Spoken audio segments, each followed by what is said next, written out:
Hello everyone. Today I'm going to report to you about my work with my accent buddy. So I was working with Kate Z. Um, Working with her speech, I've noticed three key issues. So the first problem was making word connections. I was listening to first two exercises, and I've noticed that her speech was not smooth enough, and it was consisted of some needless stops. So I decided to improve that. The second problem is connected with identifying focus, content, and structure words. And this problem actually influences on another one, on her intonation. And this is the third problem. So to overcome these challenges, I've developed for Kate three exercises. The first one was, I think, easy and pleasant to do.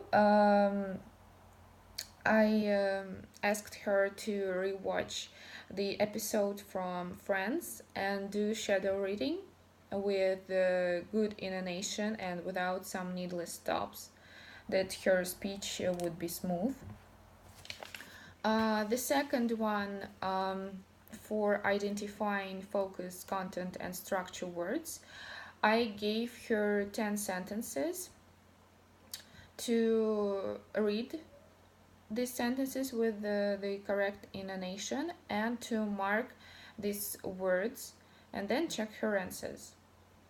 And the third one, for her intonation, I used one of Jill Diamond's techniques from her video where her students and she were reading backwards sentences. And I developed my own one to read for Kate. So, speaking for progress report, I really see some differences in Kate's speech. She has sent me recordings, and I've heard that she actually could focus on the intonation and pay more attention and highlight the communicative center and content words.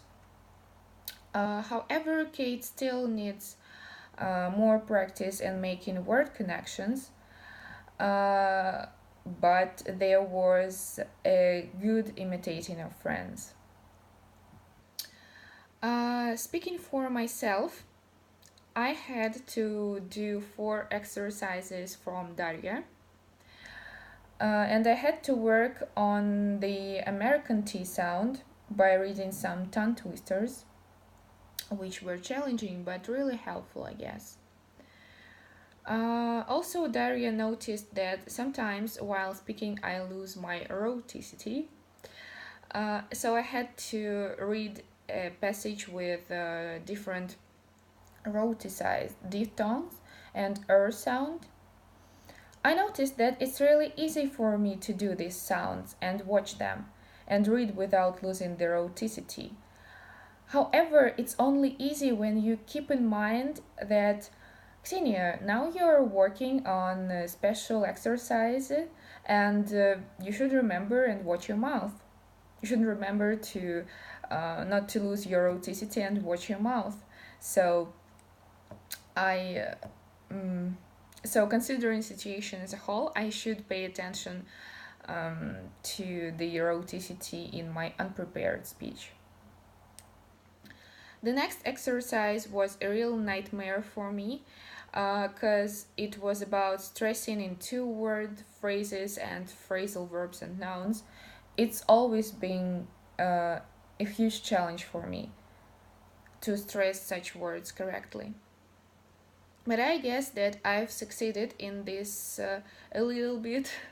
However, of course, I need more practice. And the last but not the least exercise I had to cope with was identifying the difference between content and function words. I read 13 sentences with right intonation stressing content words. So, generally speaking, I'm sure I've improved some mistakes and mispronunciation because these exercises were really effective, and I was glad that I was involved in such a project.